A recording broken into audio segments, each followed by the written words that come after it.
Good morning, ladies and gentlemen. Good morning. First and foremost, put a 1 in the chat. If you can hear the sound of my voice, put a 1 in the chat. Good morning. Good morning, everyone. Good morning. Good morning, V. Lenore. Oh, my goodness. Oh, my goodness. Oh, my goodness. Ladies and gentlemen, last night,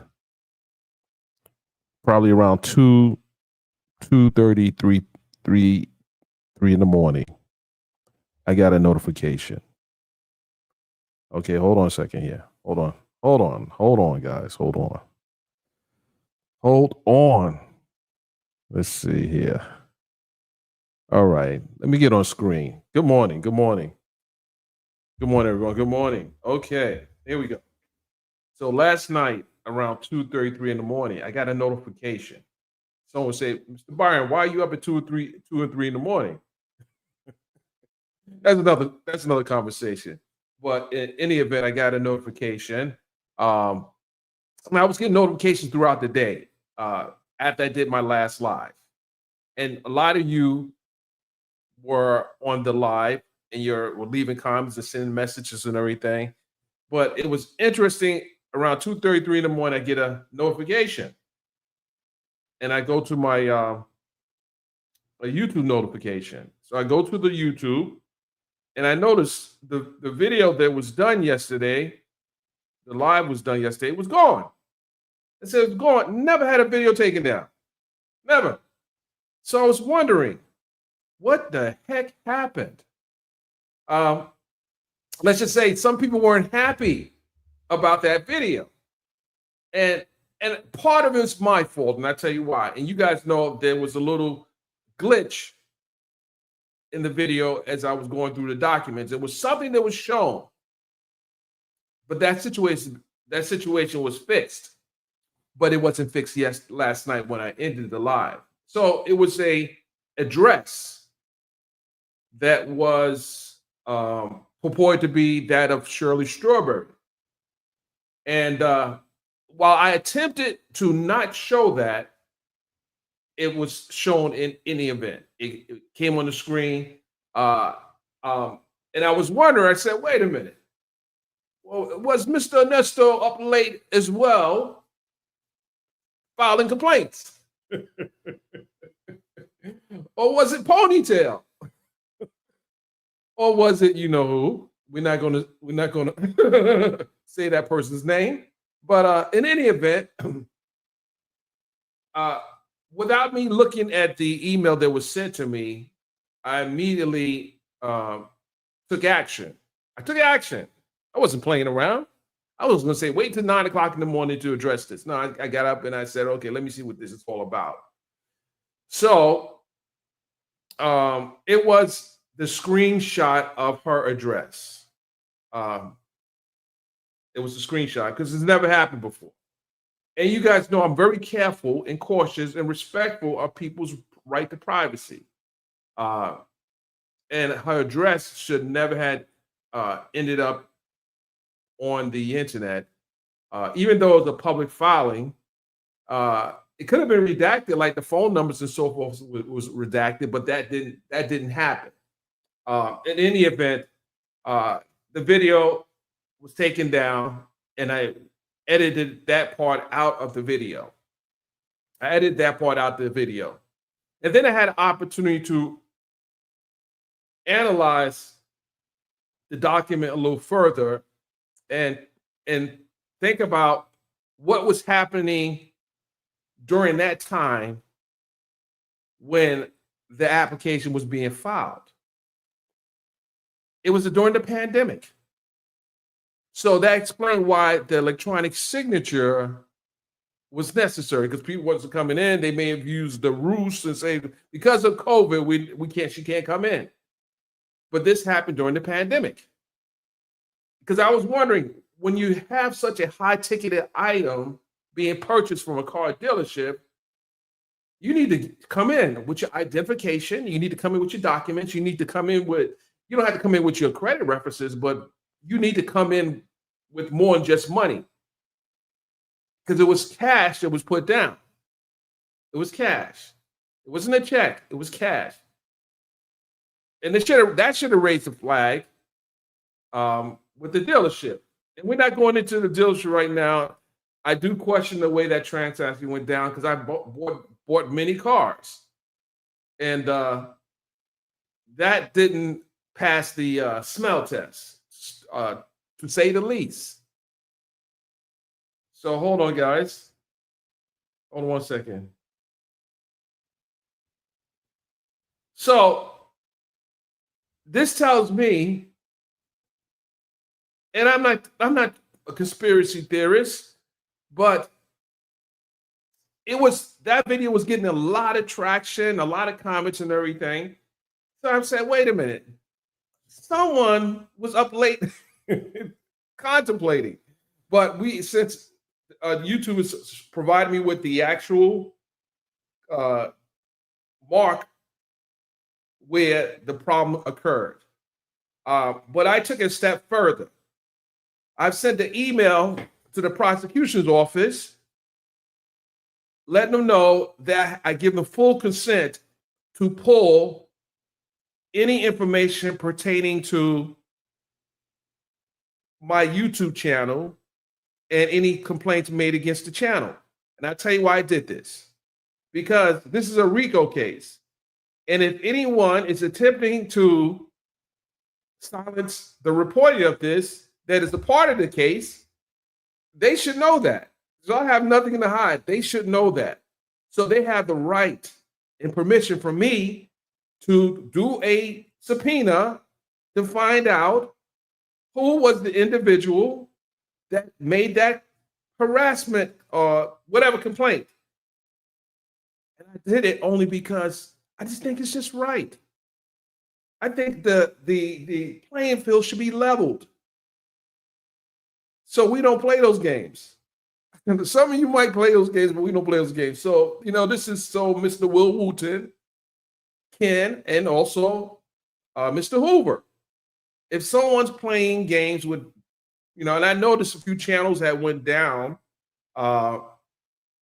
during the reporting of this story. I don't worry about that. But if someone is intentionally doing that, they need to be brought into RICO as well. If they are connected indirectly, they need to be brought into this RICO as well. They need to sit in that box, not the jury box, but the other box. So I'm saying to say to all the content creators that are creating content regarding this story or any story for that matter, and you're a member of the press or you're a member of media, and you feel that someone is intentionally targeting you because of your reporting, you have the right, you have the right to find out if someone's doing something. I've covered a lot of criminal cases over the years. Some involved murder, some involved some involved some really serious cases. And sometimes people don't want you to talk about it because it is uncomfortable. But if you're doing it the right way and you're doing it with integrity and you're not doing it to harm anyone, but you're doing it to make the public aware, it is okay. It is okay. I am a first, second, I'm pretty much the whole 10 amendments of the Constitution. I'm a Bill of Rights advocate. I'm a Bill of Rights advocate. I think people should have the right to be able to report the story honestly, fairly, and and not maliciously and unbiasedly. So I don't know if Mr. Williams is guilty of these charges, but as we look at these documents, it does appear that things weren't done right. Should it all fall on Mr. Williams? And that's a matter for the jury to decide. Is it significant that this information is being reported? Absolutely, because other people could have gotten scammed by somebody. So when you this is for the YouTubers, and a lot of you are very opinionated, and I get it. It's just because some of the things just doesn't add up. Who goes walking in a dealership and say, "Hey, I want this car. I'm gonna give you $12,500 as a cash deposit, and I'm going to finance $25,000, and I'm going to accept this 28 point. I forgot the exact number, but 28%. I'm going to accept that as part of the terms of financing this vehicle over 48 months. 48 months. A lot of people are not doing that. And especially, think about this. This was during a pandemic. This was during a pandemic. This is when money was tight. People were doing PPP fraud. They were doing everything out there. But the truth of the matter is, no one, I won't say no one, some people desperately do things, but if you got $12,500 as a cash deposit, get a used car. Hello. You get a used car, you pay cash for it, you have no headaches. Why would someone put some? Because I don't know, there's some extra flossing happening here, But the point of the matter is, you just don't, just even with the pandemic and how, maybe I don't know what the look was, but it was different ways of moving in that situation. But what we're going to do today is we're going to play what we did yesterday with the redactions that I was forced to do. So I want you guys to just sit back. You can comment. I'm going to just play this, and it happened yesterday, but the prosecution is already on notice that this might be happening to some content creators. This is a RICO case. This is a RICO case, and I'm a reporter. I'm a journalist, and this is my profession.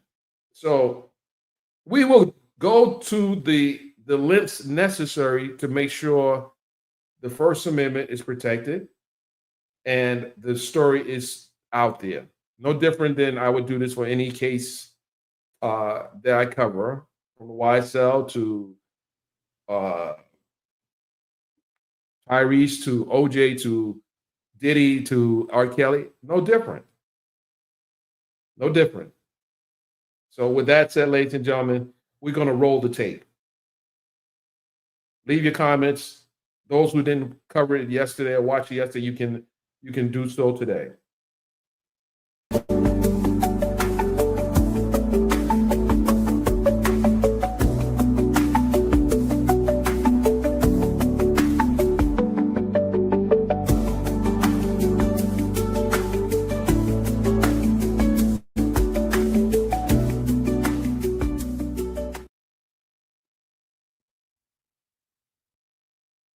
Ladies and gentlemen, it is hot. It is hot. But before we get into it, before we get into what I have just received, I want to say good afternoon to everyone. My mods, make sure you are on point. Make sure you're on point today. Don't block anybody, but we about to get in some things. And I'm waiting for her to pull up. But she's planning a move. Yes, this is breaking. This is so breaking. I'm like, wait a minute. Shout out to I was literally working out, and I had this ding. You know that sound it makes when you got a message? I got that ding. And you know what they say? It don't mean a thing if you ain't got that ding. That ding? Yes. I'm sure others are going to do their recaps today. I'm sure. But right now, I got this. So let me get on the camera. Let me get on camera first. Listen. I'm gonna give you guys a couple of seconds to get in here. Unfreaking believable, ladies and gentlemen. Unbelievable. This is unbelievable. Will Wooten said, I'm off of Easter. I'm about to lay an egg on somebody. But hold on. Before we get into that, I'm a little disturbed. And I don't know how many of you guys heard, but Kanye West was running his mouth again. And this time, it was nasty. But we ain't going to talk about that yet. But you guys know what I'm talking about. We're going to get into Kanye West in a little while. But we got to get into what Mr. Will Wooten got going on. And of course, if he got something going on, and it's involving your favorite, let's see. I don't want to do too many sound effects. I'm gonna leave that out to Bougie. Bougie be coming in with the sound effects. Shout out to Bougie Gang. Shout out to V Lenore. Shout out to Pammy Pam. Shout out to, I'm missing somebody. Nyla. Shout out to Nyla. Shout out to Wisdom Daughter. Shout out to all those who. Okay, I got to jump in here real quick. Hold on. I got beef with Nyla right now. I got beef with you, Nyla. I got beef with you, Nyla. I'm sorry, guys. I had to come pop in here. So I was on Nyla's channel yesterday.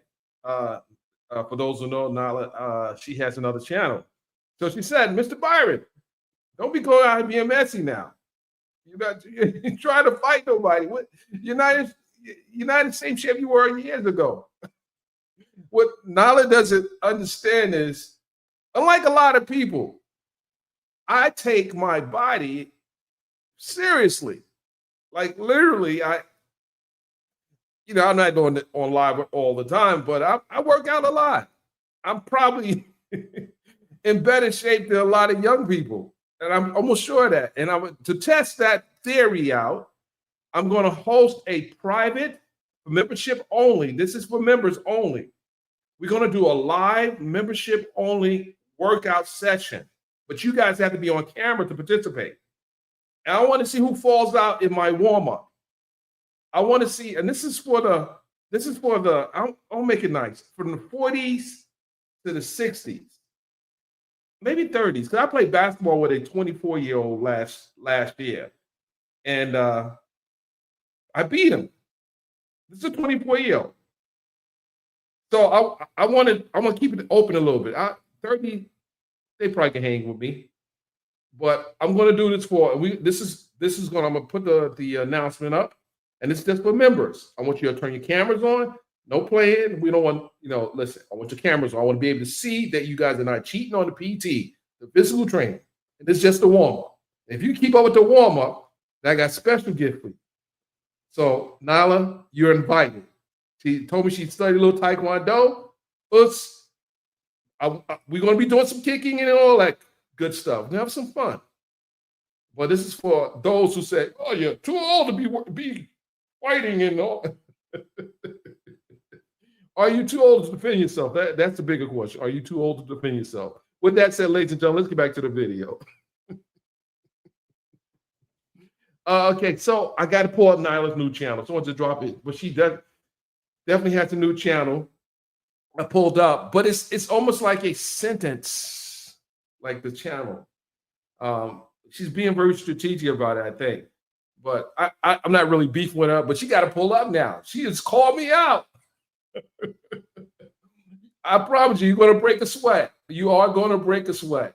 Those who has the courage, those who have the courage to pull up. If you ain't got the courage, listen, even the arsonist, you can even pull up the arsonist. You can show up as well. I don't think you hang. No, we go, listen, you're doing push-ups, and none of those girl push-ups. You're doing sit-ups. You're going to listen. You're going to do some arm exercises, some legs, but none of that playing. But those who are doubtful that a person in their 60s can get down with a person in their 40s, this is the test. Listen, someone said you might pull up. See, all those. Listen, all those who talking that mess. You need to pull up. I don't hear no crap. You need to pull up. You forgot I ran a marathon. I ran several marathons. I did a 5K for Tamika Foster, the ex-wife of Usher Raymond. She had a 5K, and there were I want to say there were how many people there? Almost close to 1,000. Close to 1,000. I finished 37. That's not bad when you have close to 1,000 people in a race. 37. So just don't sleep on the OG now.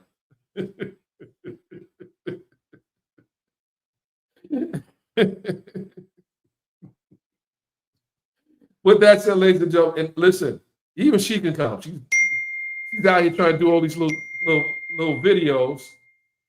You know what I'm talking about. I saw the comment. Even she ain't coming. She's not coming. She's not missing a Zoom, a Yam, a honey bun, or or those little Suzy Q's. I know she used to eat those Suzy Q's back in the day. Who knows about those Suzy Q's? You know she used to eat those Suzy Q's. One day I'm gonna tell you a story, man. When we was in Chicago, I'm gonna tell you a story. I ain't gonna be messy. She's out being messy. I ain't gonna be messy. But listen, took that woman to the restaurant, another restaurant, an Asian restaurant, and listen, she almost tried to kill me for egg roll. Get the hell out of my plate. With that, ladies and gentlemen, let's get back to the video. Let's get back to this video. Oh my goodness. Oh my goodness. Pull me into this. You guys pull me in. You'll pull me in. But now I'm in. And let me get on camera, because you know what? We don't want to be looking at you, player. We don't want to be looking at you. We want to look at myself. What's going on? What's going on, everybody? Okay. Yeah, we got a few people up in here. So I'm gonna do something a little different. I'm gonna put the document up. I'm gonna put the first page up, but I'm gonna read the doc off of my tablet. Oh, so I have several tablets here. I'm gonna read it off my tablet. We're gonna put this up in a second, but first and foremost, I want to make sure I have my sounds good. And this it's about this 3F50 truck. Y'all know about the truck. You know about the truck. They trying to get everything excluded. They being the defense. And shout out to, I want to shout out Nesto's attorney. And why do you probably say, why is he saying shout out to his attorney? Well, his attorney is handling a very serious gang case. A very serious gang case. And he's known for handling these gang cases. And while I didn't take anything away from the guy, but I didn't know he was, he was about that. He's about that life. He's literally about that life. I mean, he's handling some of the most serious cases in Georgia. And he got stuck with this one. This is not a serious case. This is a very, very, very serious case. It's a very serious case. And we can't make light of the fact that there are people that have been hurt. There are people who have been basically made wrong. We're just trying to establish, was Nesto the man who did it? Was Nesto the man who did it? So with that said, let's see what we got here. We have, let's go. Bam. Here we go, ladies and gentlemen. Here we go. So then you can look at the timestamp on this document. This document was just filed. It was filed at 2:03 p.m. And what time is it? It's 3. Well, hey, it was filed at 2. It was file stamp at 2:03 p.m. And I had to go do my hair and makeup. I don't have any hair, nor am I wearing makeup. But let's go. So this is a state's notice of filing supplemental exhibit to state's motion to dismiss defendant's motion to suppress vehicle search for lack of standing. Lack of standing. Let's go. Come now, the state of Georgia, by and through the undersigned counsel, and gives notice of filing this supplemental exhibit to the state's motion to dismiss defendant's motion to suppress vehicle search for lack of standing, filed on January 24th of 2025. The state previously submitted that it expects that if called as a witness in this matter, Shirley Strawberry would testify that defendant purchased a Ford F-350 vehicle and registered it in her name without her knowledge or consent. So they are saying, if called, which she will likely be called, barring him taking a plea deal before it goes before it goes to a jury, they're going to call Shirley Strawberry, and she's going to come in here and testify that the car was bought and it was put in her name. He bought the car and put it in her name. So, for anyone who doubted that she may not show up, looks like the state is telling the court that if she is called, she's going to say what we have been saying, that he purchased the car and used the name. The state's motion to dismiss at 5 on April 18th, 2025. The state received documents in response to a request issued to Westlake Financial Services, a financial services company offering automotive financing. Those documents include a motor vehicle credit application and a retail installment contract executed in connection with the purchase of the Ford F-350 at issue to the defendant's suppression motion. We're going to get into the exhibit once we come down to the last page, but it tells us to see exhibit, retail motor vehicle credit application and retail installment contract and security agreement. These are the things you sign when you try to get a new car. They hit you with all the paperwork. How many of you guys read every single line in all the paperwork? Probably a lot of you don't. Yeah, but they still have to give it to you, put it in front of you, and you have to sign off on it because you enter into an agreement and a financial agreement with the dealership and or the bank. The documents falsely and fraudulently purport to have been executed by Miss Strawberry and include at least 5 forged electronic signatures made in her name. Wow. So this was an electronic document that forged her name. 5. And they cite OCGA section 16-1993, section D, and 16-9-121 A and 1. Oh my goodness. Who do you think signed those documents? Let's go. The vehicle credit application lists Miss Strawberry's telephone number at the time the application was executed, and her number is redacted, but it's a 678, so it's a Georgia number. This telephone number is unknown to Miss well, no, this is a number. They use a number, not her number. This telephone number is unknown to Miss Strawberry and has never belonged to her. A search of law enforcement databases revealed that this telephone number currently belongs to or previously belonged to a subject identified as Alicia Juliet Alexander. Guys, I want you to put in the comment section if you know who she is, because that number previously belonged to her. She's a known associate of the defendant. The application further lists Ms. Strawberry's email address, which is also redacted. This email address is unknown to Ms. Strawberry and has never belonged to her. So, according to this, someone created a fake email address purporting it to be hers, but it actually led back to someone else. The application further lists Ms. Strawberry's employer as Premier Networks with the telephone number 770 redacted.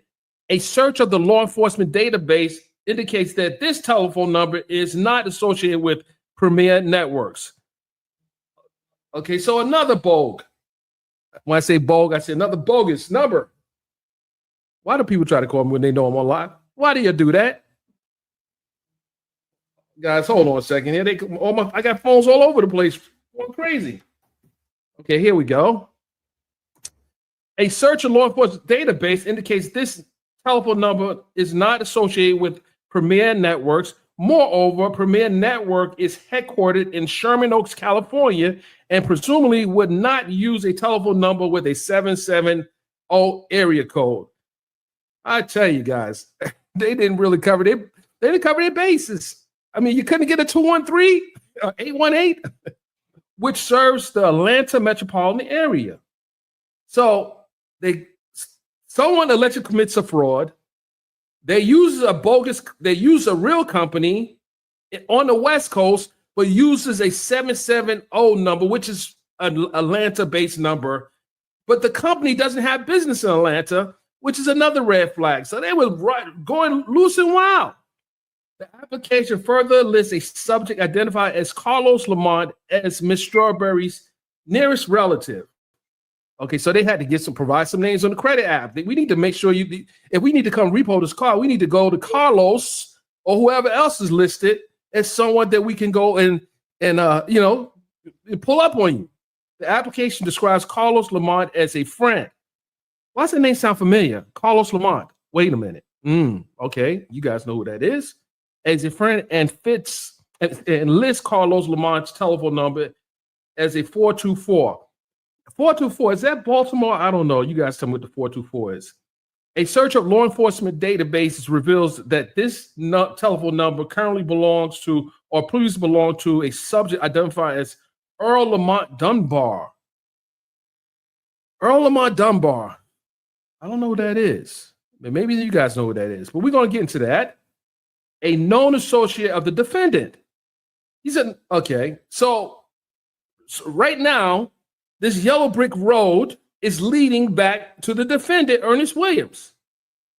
You had 2 people already connected to him, and that's going to be a problem. You have the young lady, and you have this person connected. The defendant has made numerous lengthy telephone calls to Mr. Dunbar at the telephone number, oh my goodness, while incarcerated, oh my goodness, my. While incarcerated at the Cobb County Jail since his initial arrest in this matter. Oh my goodness. This nexus is getting problematic. Wait a minute. Wait a freaking minute, ladies and gentlemen. Wait a minute. Hold on. We got to pull up. Ladies and gentlemen. This is live. Guess who just...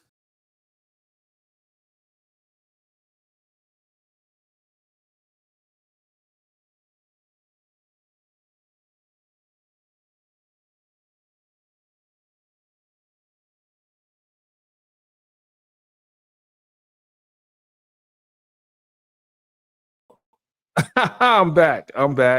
But I got company. Ladies and gentlemen, I got company. Without any further ado, guess who's here? V in the building. Good morning, Dennis. I got so excited I threw myself off the screen. I have that effect on people. I get it. Yes, you do. Oh my gosh.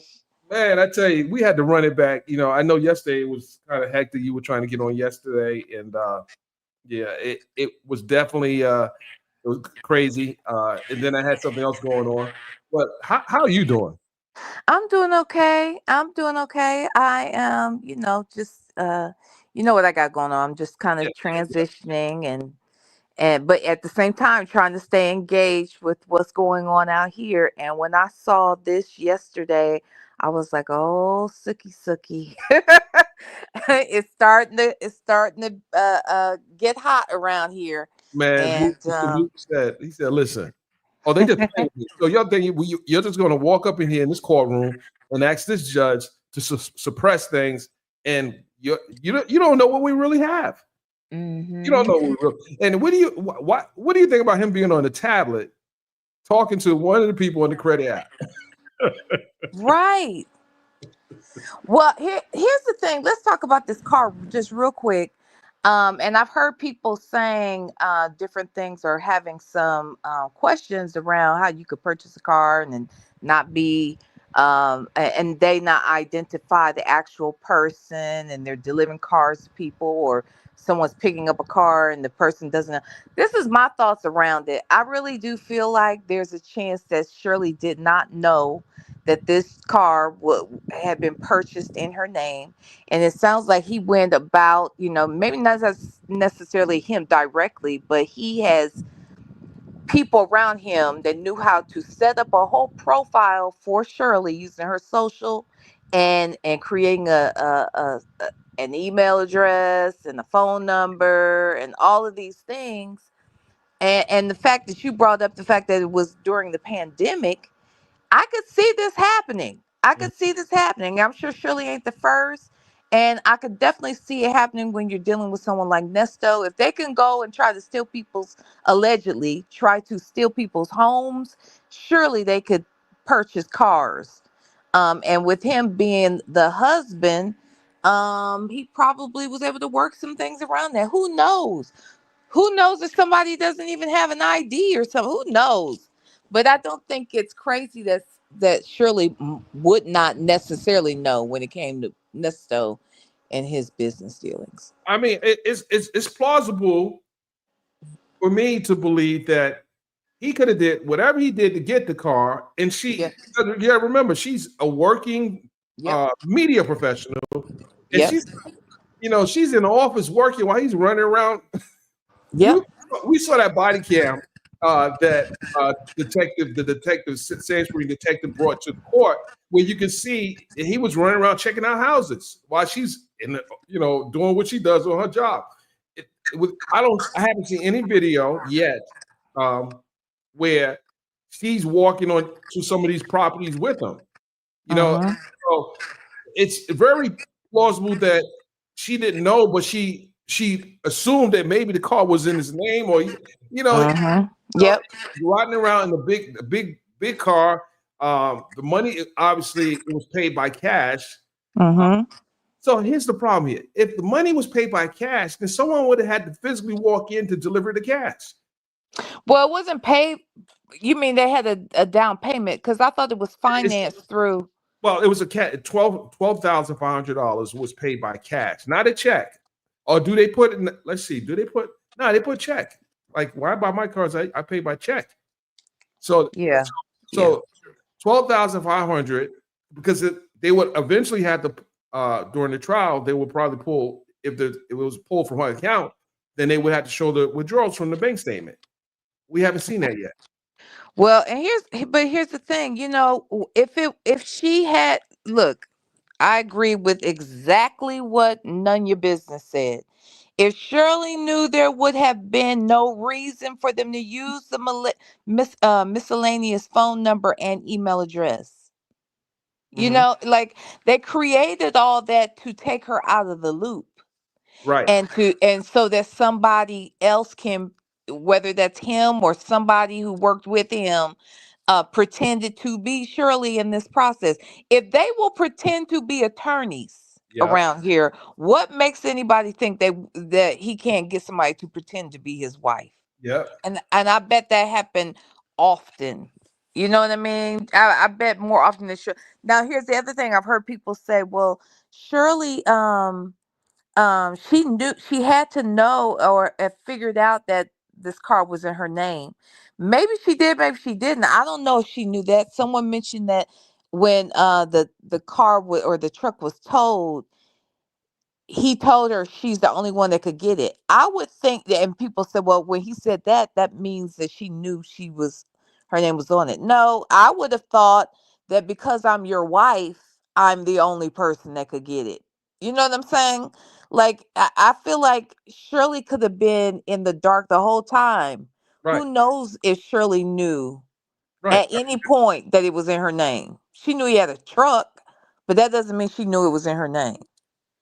Well, let me ask you a question. In your state, like, if you own a vehicle, you buy a car, you own a vehicle, you're married, can Mhm. the husband be listed on the registration as well? Can both wife and husband be listed on the registration? I don't know. I thought if can a husband's name be registered on the car if he's not on the finance? He's not financed. I don't know because whose name was on the car? It was her name, right? What's her name? Is the on the On the registration. on the purchase agreement. Her name was on the Okay. purchase agreement.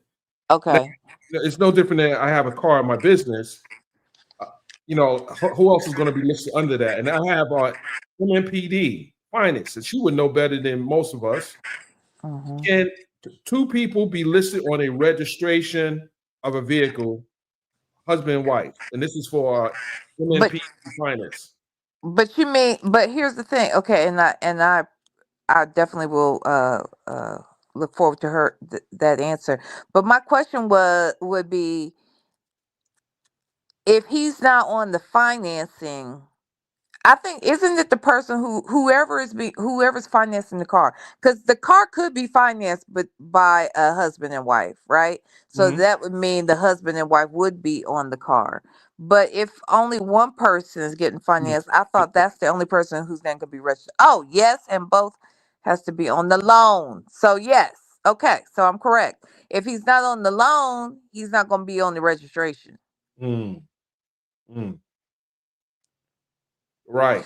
But So, But here's the thing, and while I still say Shirley knew more than what she this is my opinion. Okay, I don't obviously have any proof of this, but just based upon what we've heard and how much we've seen and what he's been accused of, I believe she knew he was doing some scandalous shit. She just didn't want to know the details of it and just turned a blind eye. But I also believe he scammed her in the process. mhm. You know, I believe that she was pulled in and used in ways she didn't even know she was being used.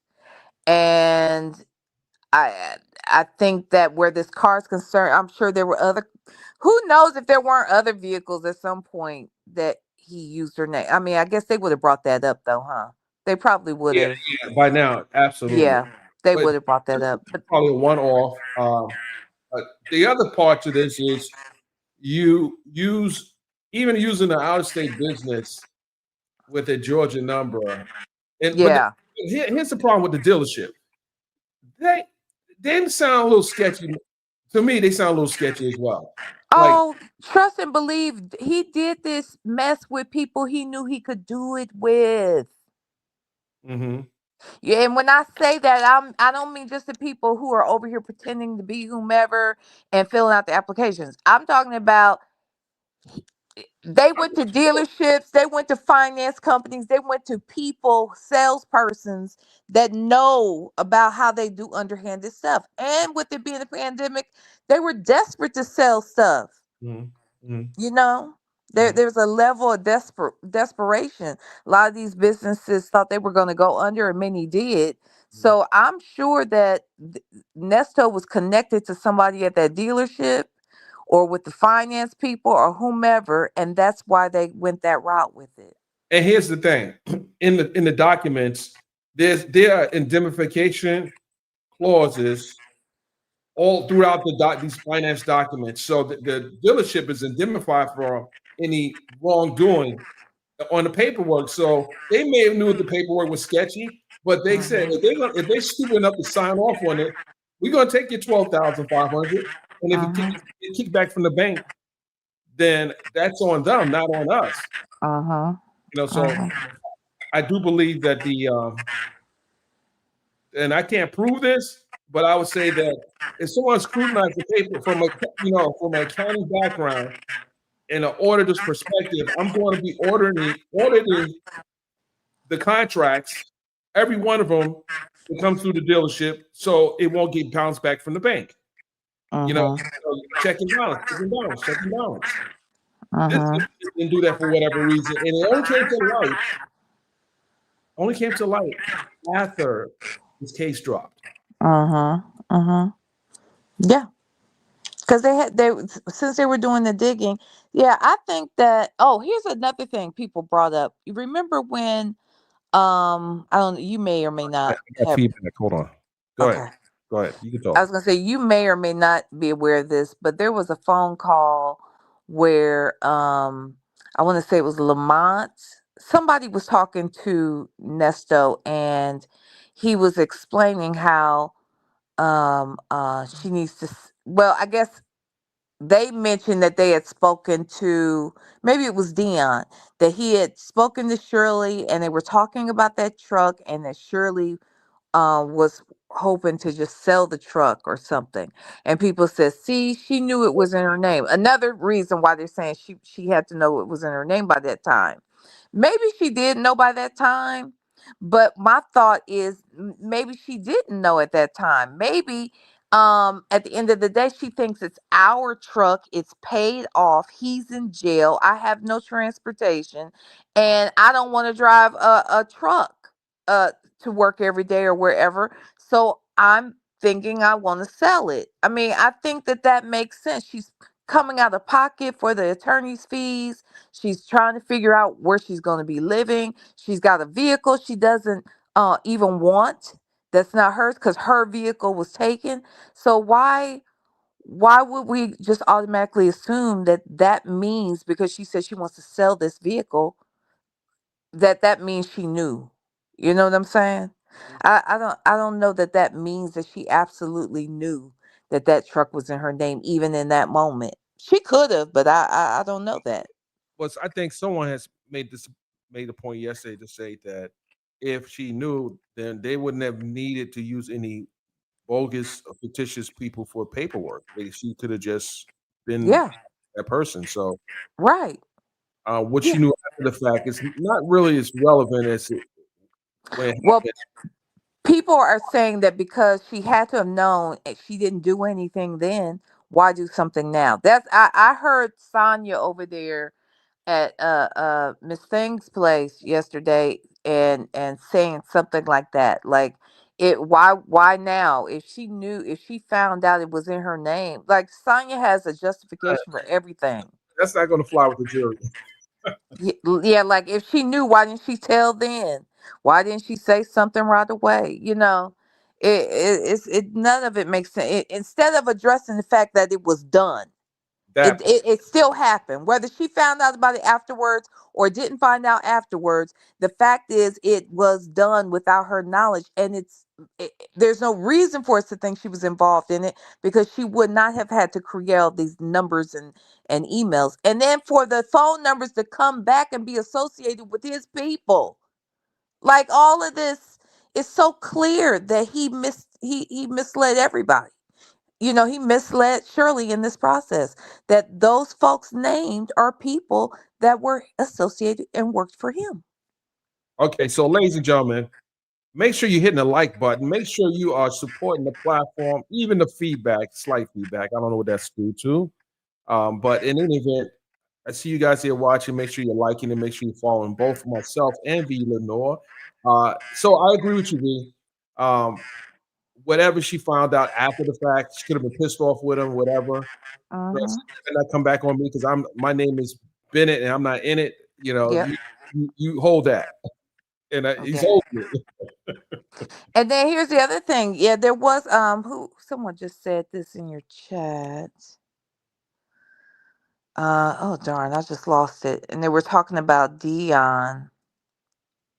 Because there was a there it was. We got to hey we got to we got to said I think at the time she thought it was Nesto's truck and wanted to sell it, but Dion wanted to use it for a car wash or something mobile. And I do remember he was trying to get the car from her, and I can't remember all of the details around that, but he was wanting the car from her. I feel like Nesto wanted Dion to get the car from Shirley so that he didn't have to uh uh uh so she might not find out about the truck being in her name. I think that's a possibility too. And she had her own car anyway, so why would she be concerned about the truck? Not if well, this time she didn't. She didn't have a car at all, Oh, except for okay. that truck. And that's why I'm saying she wanted to sell. She mentioned to Dion, I think it was, that she wanted to sell the truck. And the reason being is because this is her husband's truck. He in jail. I don't want to drive trucks. And my car has been um um confiscated, I believe, by the police at this time. So she needed a vehicle. And I think that that's when there was a whole discussion about, well, maybe she needs to get a Mini Cooper until she can get something else. And I think Dion was supposed to be getting a truck and, all of that. I think Nesto wanted Dion to have that truck so Shirley wouldn't find out that all that shit was done behind her back. So why wasn't he charged with bank fraud? I don't know. Maybe he will be. They could still add charges to this RICO. Mm, right. It's a statute of limitation. It was 2000. Did it expire? Well, no. It would be when they discovered there was bank fraud. Mm. Yeah, who said that? Where, when?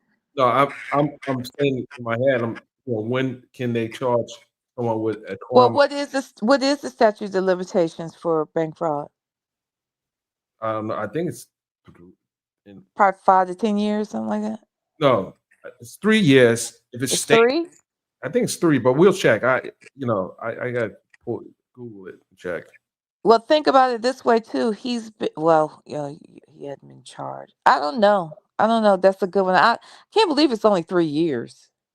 Well, how long? Well, I mean, he bought the car in January of 2020, so that's what he got And charged this, 3 years ago, right? He got charged, yeah, he got charged 2022. Yep, July of 2022.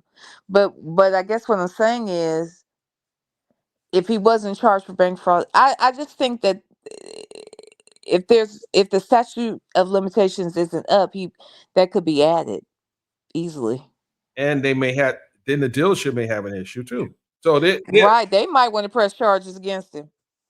no, they may want to bring the dealership in because the salesperson that sold the car. What did they know? When did they know it? And how did it get done? It's Right. Well, I agree. I agree all that because it does sound fishy, but at the same time to say, let's say it's not the owner of the dealership that's involved, but someone at the dealership working for them. They that's like, may in turn file charges against their own employee, but they may also file charges against us though. They still can, can't so they? DC said it. Bank fraud limitation is 10 years. That's what I thought. 5 to 10. Okay, Yeah. is that what state are we talking? Are you looking in your state or are you looking in Georgia? Because if this is bank fraud is federal, isn't it? Let's see. Not well. Yeah, that's true. Bank fraud is federal. What? Well, let's be clear. Let's be clear about saying it could still Well, be a state charge. It no, could be. if it goes through interstate commerce, everything is done within Georgia, so it's not federal, it's state. So whatever the statute is in the state. It doesn't have to be. But here's the thing. So even though And, s- and MMPD said it varies from state to state. Correct. That's correct. it varies from state to state, but also even look, the feds and the state often work together and they decide who's going to take a case. And the same thing that the feds could charge, the state can charge potentially. And it's up to them to decide what they want to do a lot of times. So I say that to say, um, if they are committing the bank fraud as a part of the RICO, it may make sense for the state to just handle all of that, Now, right? well, listen, he has exposure for federal crimes because there was a car that was brought from California. Wasn't it a Rolls Royce? All right. Yeah. So he's definitely exposed A through Bentley, right? Philly. Yeah, exposed. Yeah. Yeah. Yeah. This man is something else. Oh, first degree forgery is 5 to 10 years in Georgia. It's federal depending on the amount of loss in my state. It's Right, okay. right. Hmm. Listen, during the And P then maybe the feds will come back later.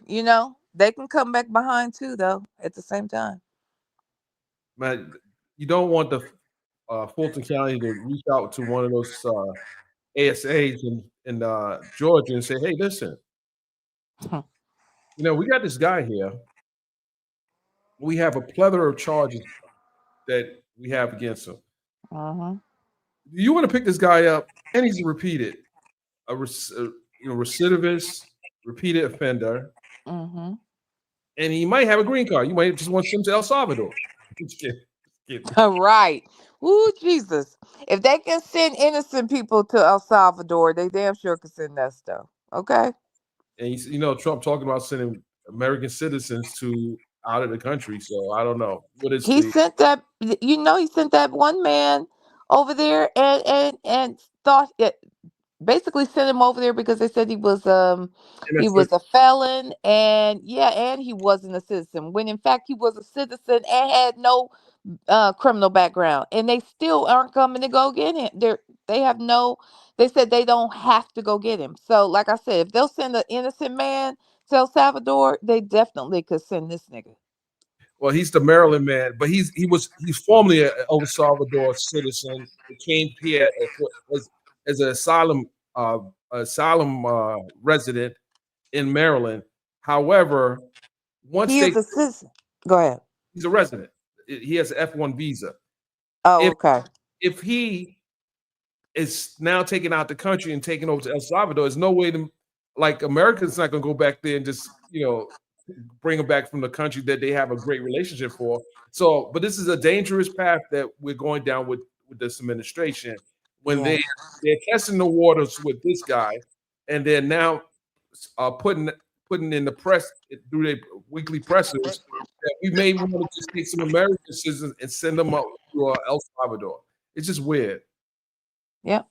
Helio's right. He's not a citizen of America. He's a resident. Okay. So I got that wrong. No, it's not wrong. You just, a lot of people think because they say Maryland man, because he was living in Maryland, don't mean he is a citizen of the United States. But he left because he was under some type of threat in his country, and he seeked asylum in America. I Hmm. we should And so we send him back. listen. I don't know if we should put too much emphasis on this particular guy here with all the other stuff that we have that is really directly affecting America and its economy. I think this guy's actually distracted because Okay. happening in the economy. Why are we putting so much emphasis on this guy? Mind the guy has a wife here, but we got bigger fish to fry right now. And I'm not trying to be callous or anything, but this is let's deal with this tariff and how it's affecting local businesses. the tariff is actually affecting my business as well because I buy from like I have another business, and because of the tariff, it has slowed down the ability for me to purchase things outside of the country. But let's focus on not the Maryland man, but the things that the Trump administration is doing as it relates to tariffs. Tariffs is the big picture. This guy is something different. True. Okay. Okay. But no, I just think that I just can't wait for if this trial is really gonna happen. I can't wait for it to happen. They mentioned two women in that document, and one of them is Dominique. I thought Dominique was the same person as the Elijah, whatever her name is, but evidently that's not the same person, I didn't know huh? who I didn't know who that was. So I'm like, these other names? The thing is that they've pulled so many names that Shirley doesn't even know. Like, no jury's gonna sit there and buy, which Sonia's talking about. Hey, why didn't she say something? Nah, that's irrelevant. That's Yeah. totally irrelevant. And she's trying to deflect and get people Yep. to think from the wrong side of their brain when we know for a fact these jurors, if they were in the same similar situation, wives or husbands, if I was so on board with what you were doing, why didn't I just put my name on it? And why am I using electronic signature when I can just I know the whole thing about the pandemic, but I can just use my own references because Right. those Because all they made the references included Lamont, and it's just a mess. All they, of it's a mess. they all supposed to be her credit references, not his. Right. Right. She don't know these people. She has a list of her own credit references. Why does she need to use Hmm. credit references? Yep. Makes sense. Dominique, Muttley's woman said Dre has even mentioned speaking with this Dominique person himself. Well, I think Sonya knows Dominique as well. I think they call her Nikki. I think that is who she refers to as Nikki. Now, I could be wrong, but I think that's who Dominique is. And Dominique used to live with Nesto and Shirley. They called her like their adopted daughter, but in my this is my I have obviously I have no way of knowing this for sure, but I believe that Nesto probably was sleeping with this girl because he sleeps with all the women around him and get allegedly and suggests that he has to have sex with them in order for them to be him in situations where he's not present. Had you heard that before, Dennis? I hear that, but I didn't hear that. But listen, He said he told I don't know if it was Hazel, I am Hazel, or I think it might have been I am Hazel. It was someone he was hiring, and he told them that they needed to have sex like right after like deciding he was gonna hire him. He says, "Look, we have to have sex because I heard that. I heard that now. I remember. you in order for you to be me when I'm not here, I have to be in you." So I believe there's a chance that that's what he does with all these women and even the Dominique that was living in their home, because I believe Dominique also was used to conspire to do things with him without Shirley's knowledge, right under Shirley's nose in Shirley's house. How deep do you think this rabbit hole goes? Deep, deeper than we even know.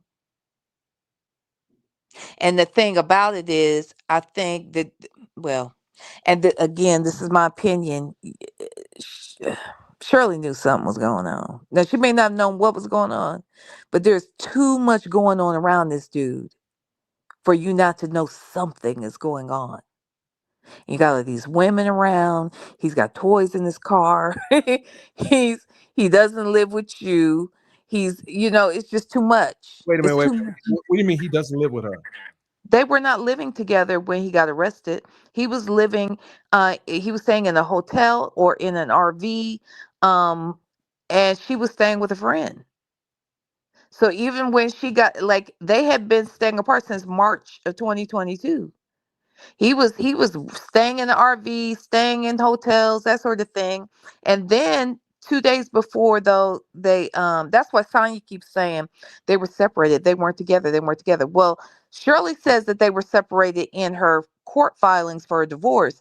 But I think what she's specifically referring to is that they were separated physically, because she was staying with her friends, her friend and her husband, and like on a blow up mattress, and Nesto was staying away from them. But 2 days before he was arrested, they were all out for 4th of July, hanging out, having a good time.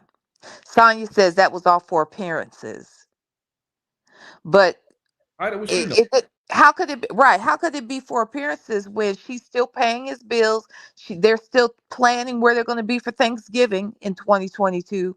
They were planning where they were going to live, where he was going to be, that kind of thing. They're planning all this, but they're separated. And I just think that, and I said this before, even though some people are physically separated, doesn't mean that the relationship itself has severed. Because I've lived apart from my husband when and we were together. So I know how this can work. I know it looks wild to people, but it can happen. And so I think that yeah, anyway, Sonya was just making excuses, I think, about the fact that they weren't together at that time. But no, he was living in the RV, or in the hotel Okay. All when right. they picked him up. Yeah. Yeah. Looking for real estate property. Real. Yeah. Yeah. Do you believe at this point right now, based on what I've been saying, that there may be a plea deal that he's going to be seeking? Not that he'll get it, but he may be seeking a plea deal at this point. What do you think? I think he claims he's not gonna go. He's not gonna take a plea. He claims that he's gonna go to trial. I just don't know. A part of me feels like, because of his background, because he knows if he goes down for anything that's mentioned in this RICO, that he's probably in there for the rest of his natural life. You know what I'm saying? So I feel like, from his standpoint, which I get, he doesn't really lose anything by taking a chance of going to trial.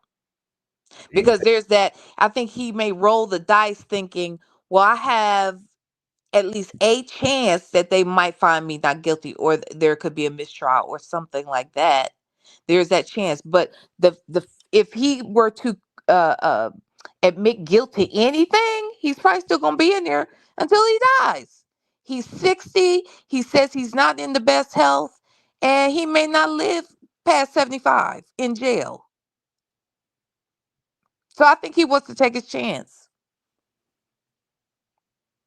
see this case, while it's a white collar crime, um, I think I think a reasonable plea deal. This is just based on all the crimes that occur in Georgia. This is my opinion.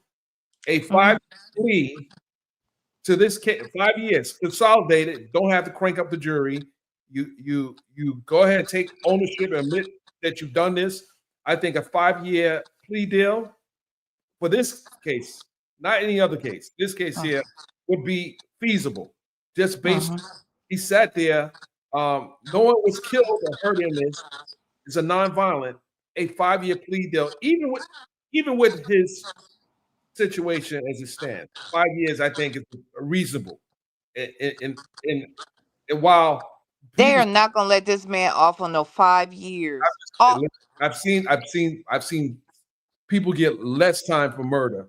They get a manslaughter. So I I do see this as a possibility. If no, I this, don't. oh, He got too many charges. He's too many of them. He's done too much. Dennis, they are not gonna let that man. They're not gonna say, here, we got you for all this stuff over here, but if you sign off on this and take 5 years, we're good. They're not gonna let this man get away with no damn 5 years. No, 15 maybe, 15 maybe, five. I ain't seeing that. Mm-mm. All this stuff. We're like, he remember, he's got CP charges. He has SA charges, And then he's got all these. I'm just talking about this case. We're not talking about that. That's another conversation. Okay. Okay.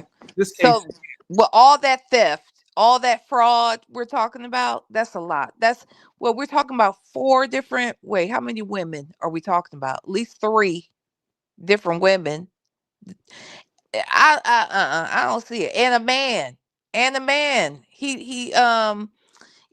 No, Dennis. 5 years for all these people. These are four or five different people we're talking about. It doesn't matter when you talk about a plea deal. A plea deal is a plea deal. Like you pleading this out down to this case itself. It could be he didn't run off with me.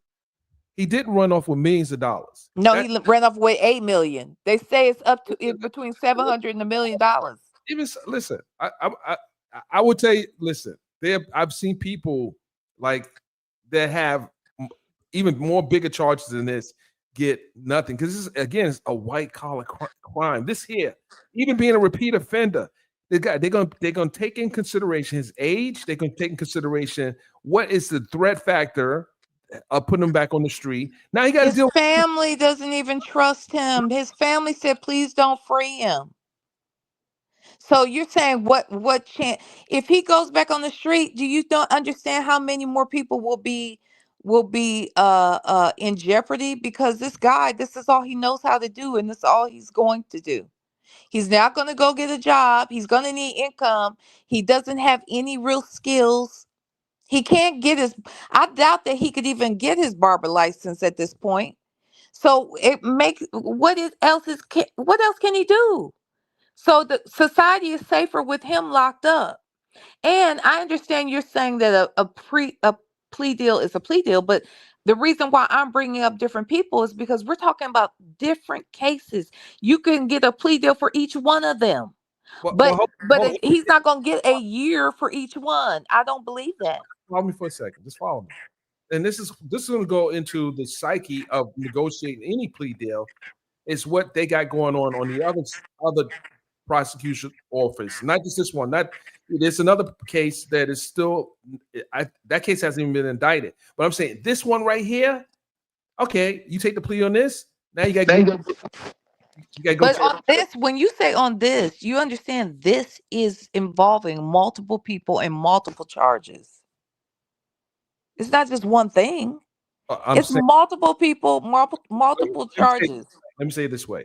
I covered the RICO case in the election interference. Lawyers they took plea deals, but they probably wish they didn't, but these lawyers took plea deals before finally was able to get the big fish. So they took plea deals. Okay. And up to 20 years. Let me tell you what they got. They were facing up to 20 years. They got a conditional discharge, basically. If you don't get in trouble in this certain 2-3 years, everything is wiped away. And most of those people didn't have prior convictions. They are not Nesto. And that is not this. You are comparing apples to oranges. This man has 20 cycles of being arrested. This man he's done prison time. This man is doing the same crimes he went to prison for. I mean, he's a menace, and he's constantly doing this. So I feel like you're comparing bananas to apples. Hey, listen, we're gonna see in the end. We're gonna see how this thing plays out in the end. I'm just saying this is my opinion based on this. I mean, but if they had to go to the cranking up the jury, yeah, and it's costing. So they got to, if they could play with the prosecution up until the point of they get into a jury impaneled, it's not. They're gonna go all the way. But hold on one second. MNPD finance said, Lenore, you're working in your feeling and not the law. He sat 3 years already. If they office. No, I'm not in my feelings at all. I am clearly talking about the case, and I clearly have some reference that I can use to measure this. And again, as I mentioned before, the case that I was involved in was a RICO. And I would have been one of those people that, not the big fish. See, in this case, Nesto is the big fish. The other people are just pawns. The other people are just being used in the process. They may be benefiting while they're getting used, but they're not the big fish. So if you think somebody would get a decent plea deal and could get off real quick or get 5 years, it would be one of these people like Alasia Alexander, or who are these other, the Dominique person, Lamont, those people could probably get. And I don't know about Lamont, because Lamont seems like he's a straight up and down criminal, and that's alleged, but he seems like that's how he gets down. So I don't know what his prior convictions look like. But some of these other people who don't have anything in their background, they will probably get 5 years or something easy, or probation. But Nesto is the big fish in this case. Nesto.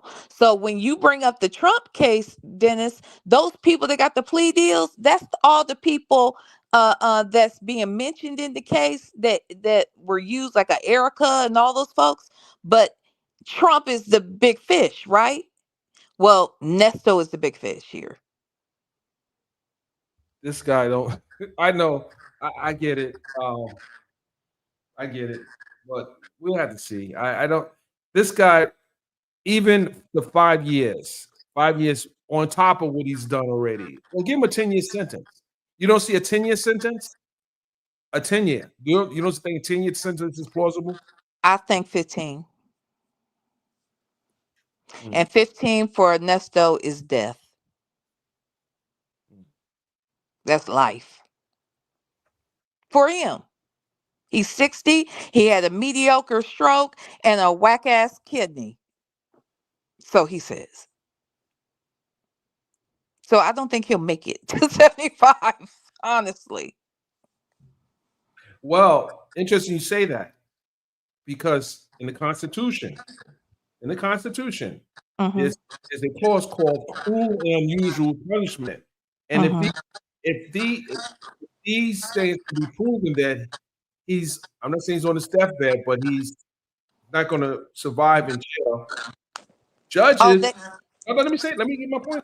Judges okay. have given sentences that would not be considered cruel and unusual punishment. If the person is got cancer or they're about to die, well, judges have been Oh, compassionate. no. He's not sick like that. I'm being sarcastic. He's the one who said he had a mediocre stroke, and he's the one in there talking about he's got a failing kidney. When he's fine. Okay? He's totally fine. You just made a good argument for the defense just now, but now He would have to show that in medical records, and he can't. He can't. He just lies. He lies. So we can't trust anything he says. well, he better have those what do you call it? Those visits to the medical unit in the jail, and see, he's on medicine now. I think I heard what he says he's taking medicine now, isn't he? Everybody's on medicine in jail. Everybody is on medicine in jail. Everybody is on medicine. Everybody. It means nothing. Oh my! And guess what? They decide on your medication without even examining you. They look at your CVS or your Rite Aid or your Walgreens list of prescriptions, and then the doctor in the jail looks at the list. They don't see you, they don't examine you. They see the list and they say, "Nope, we're not giving them that. Nope, we can't. We'll give them this dosage of this. We're not gonna give them this at all." That's what they do in jail. So he has no grounds. Oh well. With that said, ladies and gentlemen, we're going to see how this thing plays out, and we're going to continue. V, I appreciate you coming on. Thank you very much. I'm going live in 10 minutes. So thank you. I got to run. I can go anyway. And I'm going to continue playing what is a continuation of yesterday. Okay. I appreciate everyone who's come on, and we're gonna keep rolling the video. Unless Thank you so much, sir. you tell me not to. You tell me not to. I can't do it. Bye, Dennis. I got to run. See you later. Bye. All right, guys. So, where is our video footage? Where's our video footage? We gotta bring that footage back up. Okay, here we go. Let's see here. We're gonna bring it back up. We lost it during the here we go. Got it right there.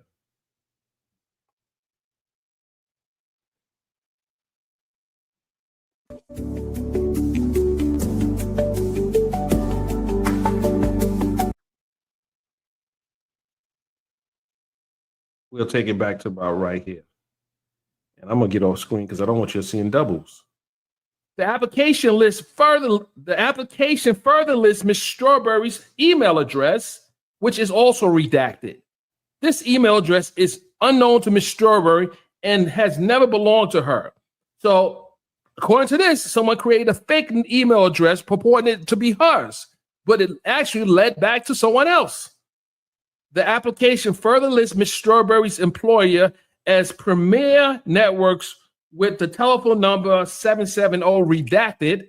A search of the law enforcement database indicates that this telephone number is not associated with Premier Networks. Okay, so another bogue. When I say bogue, I say another bogus number. Why do people try to call me when they know I'm on live? Why do you do that? Guys, hold on a second here. I got phones all over the place. Going crazy. Okay, here we go.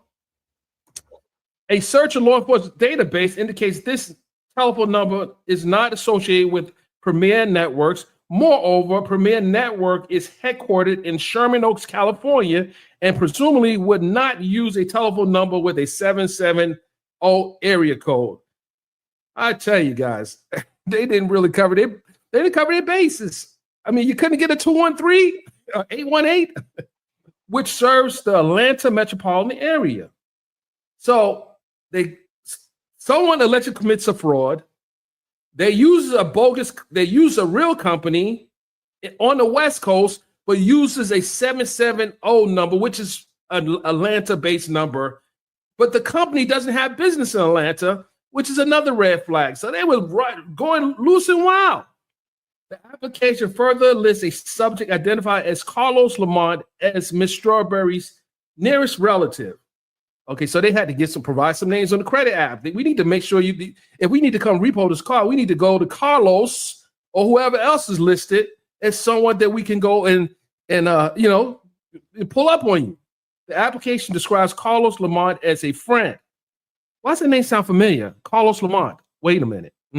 Okay, you guys know who that is. As a friend and lists Carlos Lamont's telephone number as a 424.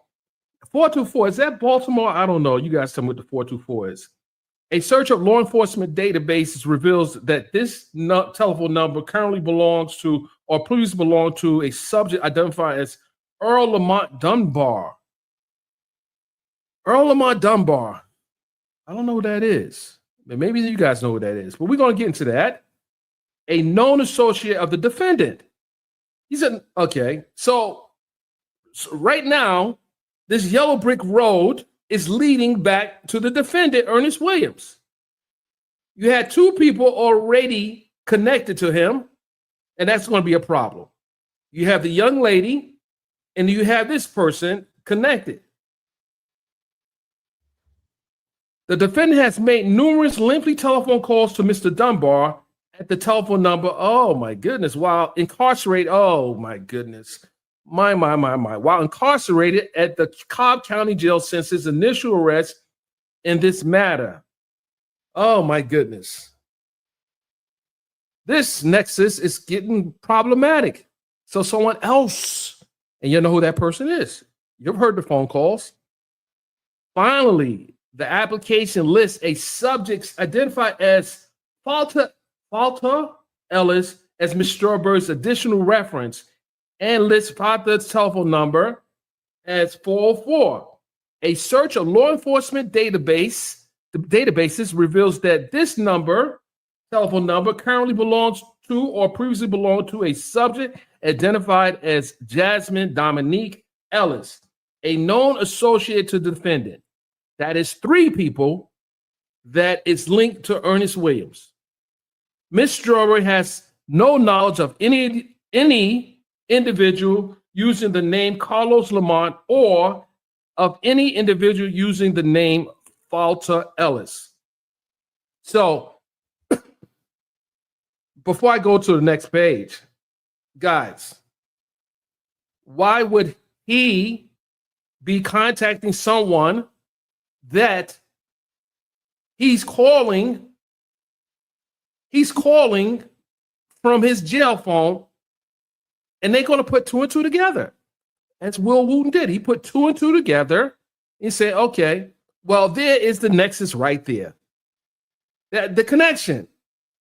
You have listed an individual on a credit application that the ex-wife doesn't know about. She doesn't know about this guy, allegedly.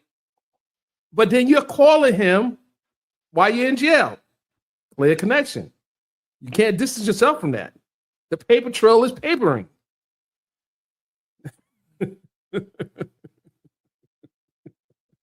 I'm like, okay, so I said earlier, ladies and gentlemen, and some people debated me on this.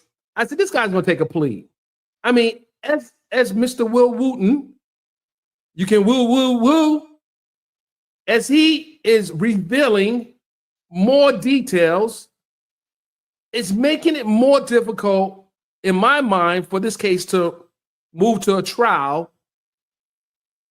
Because right now, he's peppering him with details that can be crucial to a conviction. It's crazy. It is crazy, ladies and gentlemen, that this, see, the thing about trials, and I'm not just talking about this upcoming trial, but a lot of things are not revealed until you get closer to the date. You get closer to the date of a trial, then both sides have the opportunity to share more details. And they're doing it. And Will is doing it right now. He's saying, like, listen, I done told you in April what we got. I didn't tell you last year what we got, but I'm telling you a little more, and a little more, and a little more. So that's why it's not so quick. It's not so cool to jump out the window on any particular case, because you don't know what they have. Even in the case of Sean Puffy Combs, in that case, a new attorney joined the case, 2 new attorneys, and they're coming with a strategy that is going to counter what the prosecution has going on. But in this case, Mr. Wooten is showing the people, you and me and everyone else, that this is not like a rush to judgment. We have a paper trail. We have phone calls, shout out to phone calls from prison, where these individuals know each other. And let me ask you a question, ladies and gentlemen. Do you think the person on the other end of that line is going to be subpoenaed to come in to testify? For example, I don't know why I'm on that. Why am I listed on this credit application? I never signed up for this.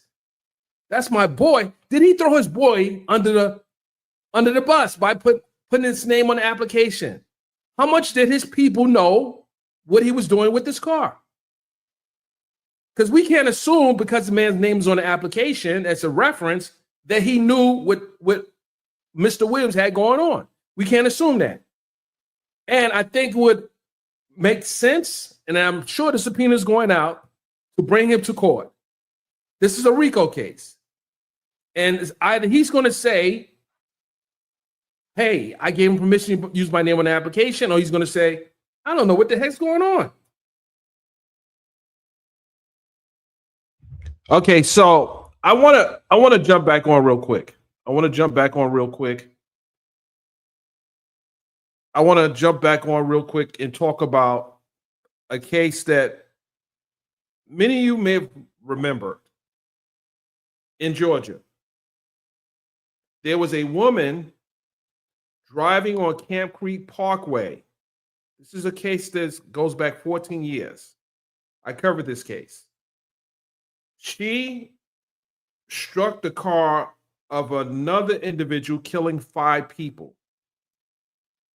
This is 14 years ago. 5 people died. This was prosecuted by the Fulton County District Attorney's Office. This woman is out right now. She was granted a pardon, not a correction. She wasn't granted a pardon. She was given parole after killing 5 people. Many people scratch their head and ask the question, how does something like this happen? She was convicted. She should have gotten 30 plus years. She didn't. They let her out early after killing 5 people. How does something like that happen, ladies and gentlemen? Nesto didn't kill 5 people. He didn't kill 5 people.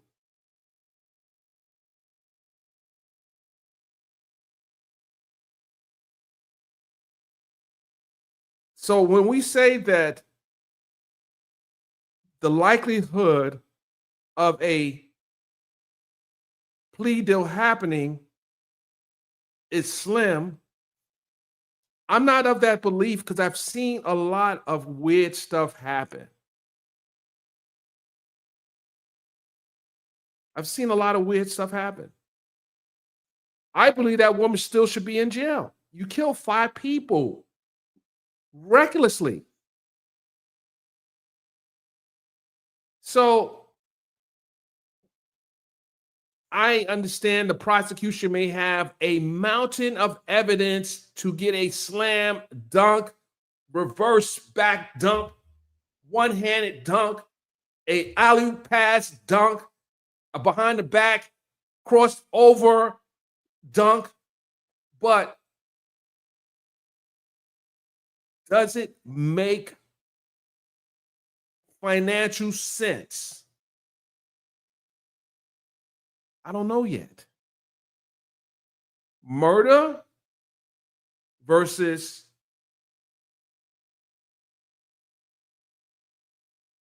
this white collar crime. Don't know.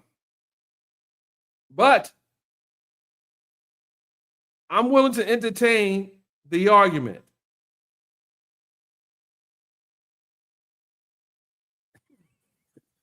I don't know. But let's go. Let's to let's see what else he's saying here.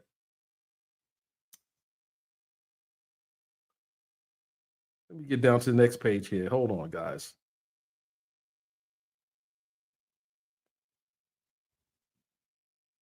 Here we go.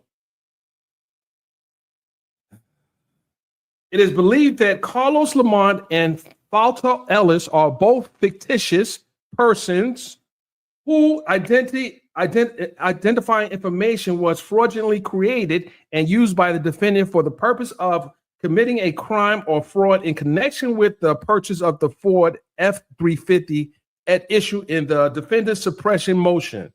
See OCGA section 16.9/121A4. It is further believed that the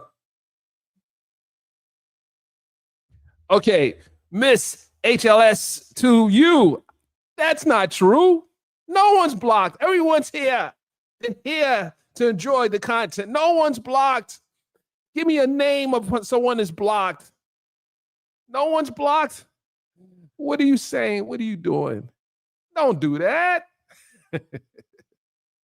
telephone numbers, and email address described above, none of which have any legitimate connection to Miss Strawberry, were intentionally used to conceal the fact that Miss Strawberry's name, date of birth, social security number, and other identifying information were used in connection with the purchase of the Ford F-350 at issue in the defendant's suppression motion. For these reasons and for the reasons set forth in state's motion to dismiss defendant's motion to suppress vehicle search for lack of standing filed on January 24, 2025, the court should dismiss the defendant's motion to suppress vehicle search on grounds that any subjective privacy expectations the defendant has asserted. Wait a minute. How are you still blocking your commenting? Stop the cap. Stop the cap. Let's go.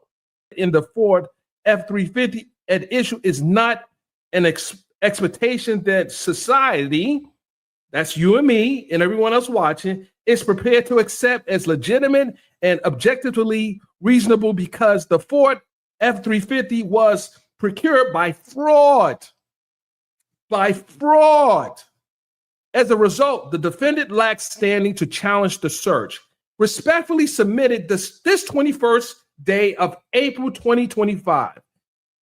Signed, Fonnie T. Willis, the district attorney of the Atlanta Judicial Circuit. Well, Fonnie actually didn't sign the document. Mr. Wooten signed the document. So her name is above Mr. Wooten, but she is the prosecutor for the Fulton County District Attorney's Office, and this is her show. This is a show. Mr. Wooten is presenting the case to the jury. Wait a minute. I don't believe Queen Brill. Don't start Queen Brill. Don't you start that ish. Don't start it. You ain't blocked. You here? How you blocked? You ain't blocked. If I can see you, it's almost. Listen. If you're talking, you're breathing. I don't know if that's a good reference, but someone lost their life, and then we'll leave that alone. Now I'm going to have to conduct an investigation as to why these blocking claims are happening. Thanks to Miss Queen Brill and thanks to Miss HLS. I'm going to check now. I'm going to check right now. Let's keep on watching. And it was signed by John W. Will Wooten, woo. And so we got more. Ladies and gentlemen. But this is important. What he said right here. This is what Judge Eric D. Judge Donaway. He's going to have to ask himself, is this not an expectation that society is prepared to accept? Is he prepared to accept this argument made by the defense? Is he prepared to rubber stamp the defense's motion to suppress this document, the evidence that was seized? Will society be served for this suppression? That's a question that the judge has to answer. So let's see. Let's see what we got going on here. Hold on. This is a 16-page doc. What I didn't want to do, I want to review the documents before I look at the exhibits because they have some personal information there. I just want to go over it. I don't want to dox anyone. I don't know if there's information because remember, I'm actually reading this in real time. So I didn't review that because there's some interesting exhibits here. So I'm going to pause and see what exhibits I can show you before I put it on screen because I don't want to dox anyone.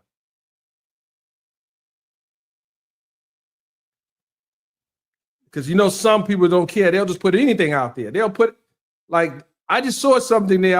I hope you guys can see what I saw.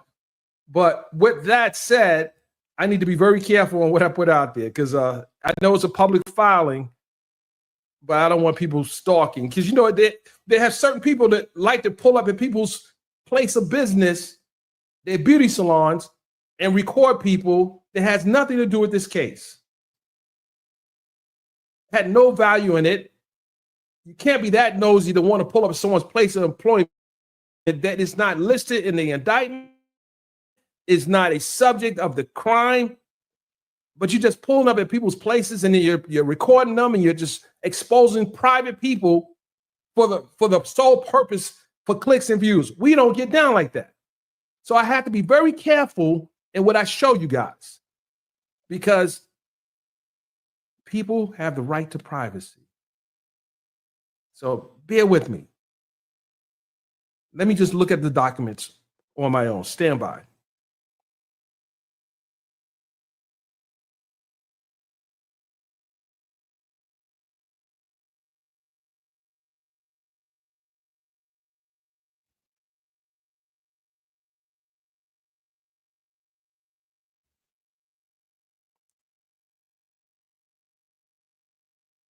Okay, so after carefully checking, Miss HLS, you're not blocked anymore. I did find you in the block. I did find you were blocked. I don't know who did that. I didn't do it. But you're good now. You're good. So I stand corrected. I don't know who did it, but I didn't do it. I'm innocent. But you're good right now. You're good. With that said, let's go. I'm looking at the document. I'm looking at it. Interesting.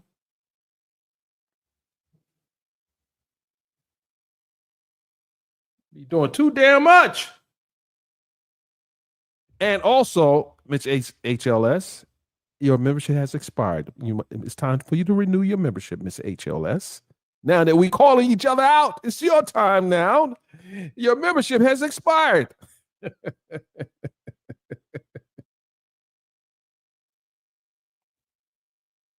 Be doing too much. They be doing too much. Oh my goodness.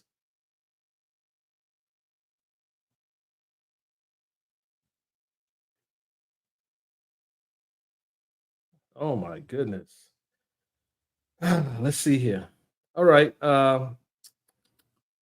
Give me 2 minutes. I gotta scan this.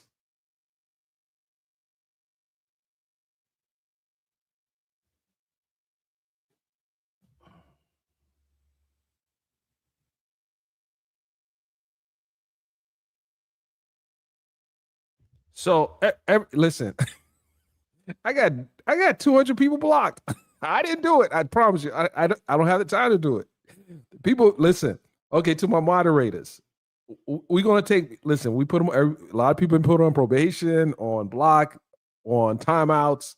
We're going to emancipate people today in the block section. We have our block parties now. We ain't got listen. I ain't got no problem with a block party. If you're acting crazy, you doing anything disrespectful over here, you're probably gonna be invited to the block party. No, you're not gonna get none of the barbecue chicken and potato salad. We're gonna just block you and get you up out of here. But let me say this: blocking is not a perpetual thing. It's not in perpetuity. You can be freed. We're not bad like that. My mods don't play about me.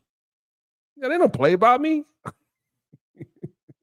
But I just went in the block section. I'm like, God, dog, he's got like over 300 people blocked. What the heck were you doing? I'm looking, I'm scrolling. I'm like, wait a minute. Wait, you blocked too? I've been wondering what happened to you. I see people like, where you been at?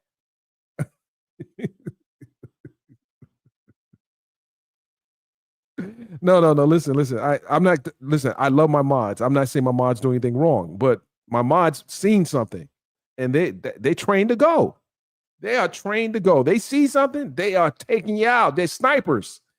They're bing, bing, bing, bing, bing. But hey, it's after Easter. Now this is a great opportunity for all those who have been blocked to get yourself one of these memberships. Because we got a lot of stuff in the membership section you guys haven't even seen.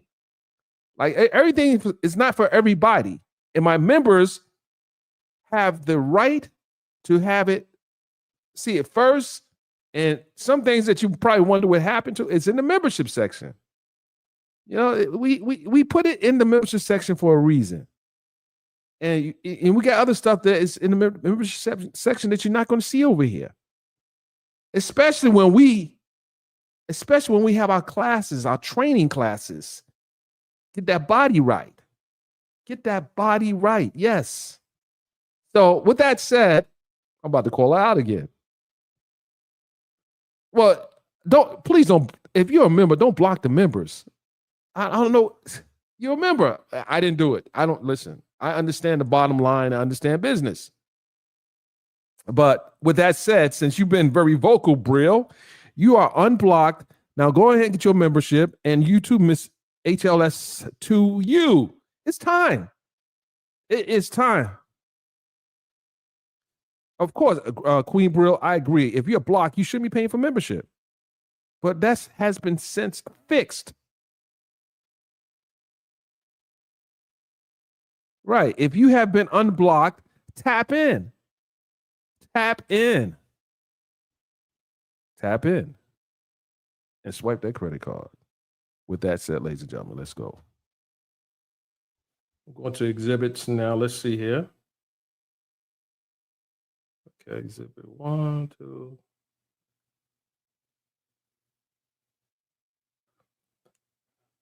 Okay, hold on. I think we got something we can use. Let's see here.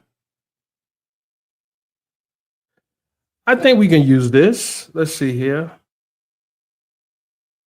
Okay, so we're going to show this. I'll tell you why we're going to show this. Because you remember Mr. Wooten in his filing talked about electronic signatures. So I'm gonna show that exhibit, and I'm gonna explain to you why I'm showing that exhibit. Let me just grab it. Yeah. I'm gonna tell you, when I thought I was about to show something, I'm like, oh man, I can get the hell up out of here. Let's see here. I think that would be it right there.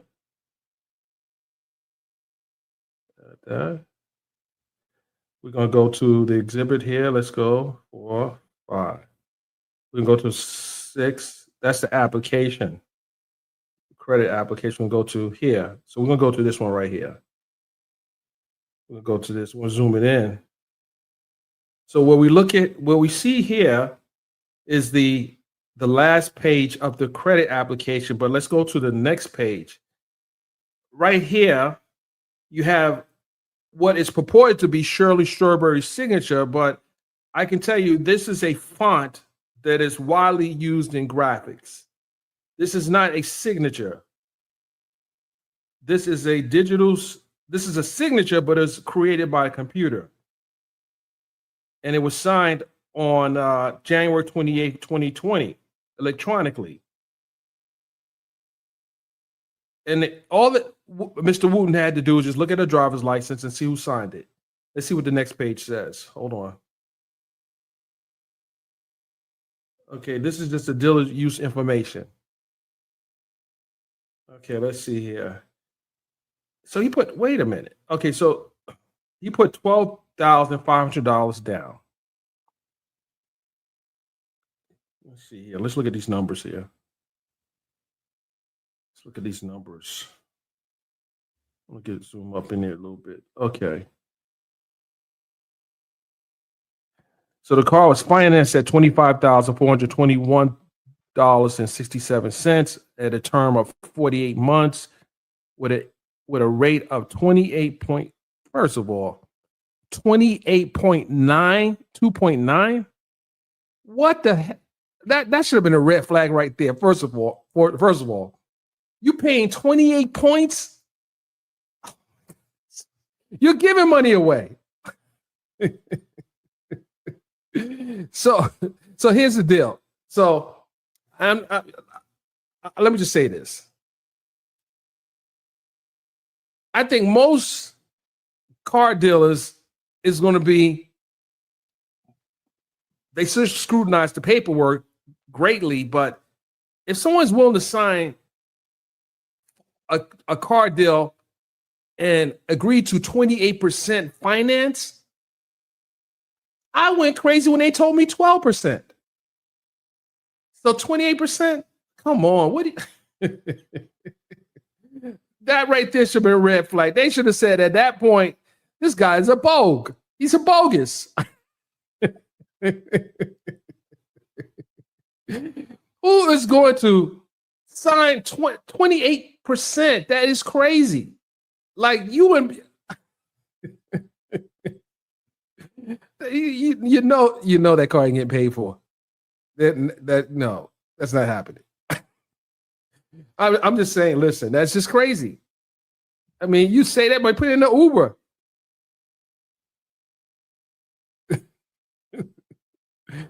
Oh my goodness.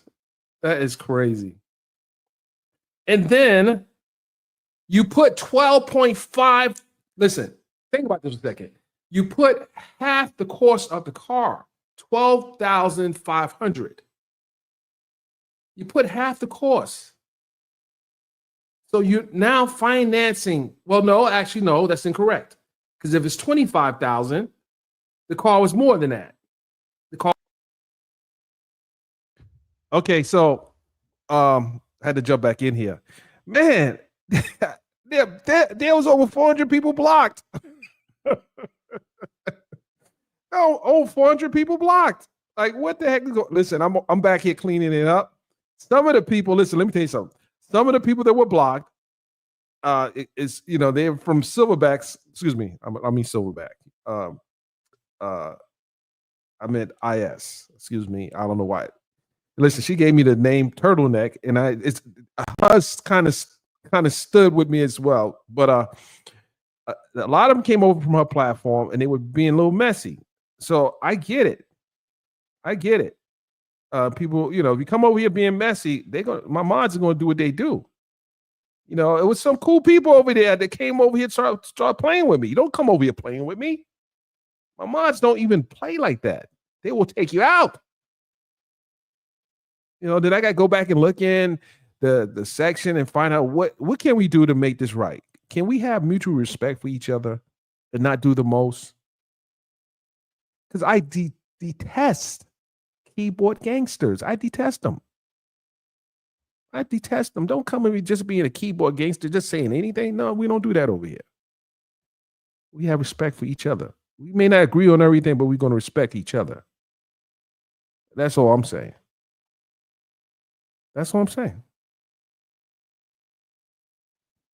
It's enough. It's enough for all of us over here.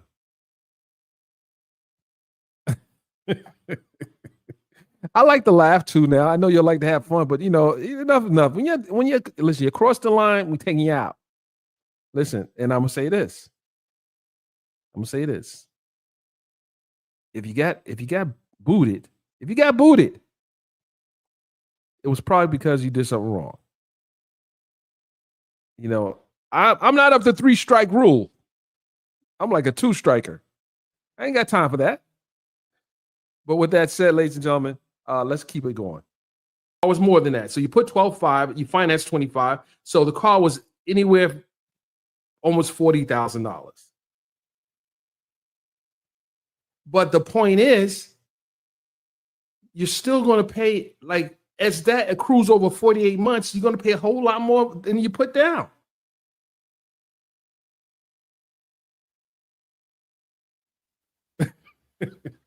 Someone said for I don't know what they got going on, but oh man.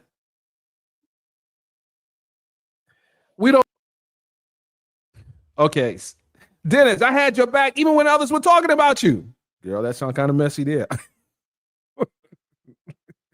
Well, hold on. Were you a part of my late night? Were you part of the Quiet Storm? Because the Quiet Storm is something different. It gets really interesting. It gets hot. And it's the membership section. We turn up there. But you need to listen. We ain't talking about what happened in the past. The past is the past. We're going to keep it pushing forward, and I want you to show the people, because I don't even know if he was a membership. I don't remember. But since my memory fades me, come on and show people that you're a member. With that, let's go. Don't know. See, we don't know how he got the money to do it, but I would argue that if you got to buy a car and you got to pay 28% finance on anything, you probably should get a used car. I don't know. But there's another document that was filed, and I'm going to pull that one up as well. So stand by. And again, this is all in real time. So I didn't get a chance. There were 2 documents filed today. So let me retrieve the other one. Let me retrieve the other one. Now that's what I'm talking about. Shout out to Lynn, a new member. See, that's what I'm talking about. Listen, let's put your money where your mouth is. Lynn, pulled up. Come on. It was a song called Sideshow. And it goes something like this. I'm not saying I'm a singer. It only costs you 50 cents to see what life has done for those like you and me. Let the sideshow. Who remembers that song, Sideshow? Who remembers that? See, we have fun in the membership section. We turn up in the membership section. We turn up. So listen, the blue cream. Shout out to Cream. Cream, no. Cream. You know that. Cream. That's what I'm talking about. Cream, no. We know about the blue magic. We know about that. Cream, you told her yourself. No, how old you are now. It only costs you 50 cents to see what life has done for those like you and me. Yeah. Let's go.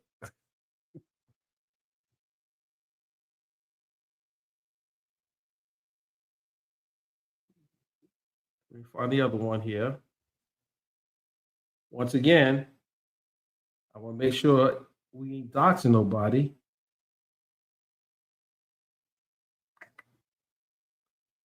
Okay, hold on. Here's another one. Here we go. Let's see what this one is. Here we go. We're going to pull this one up here too. We'll add that to the stage now. Okay, so this is just the state's 5th certificate of discovery.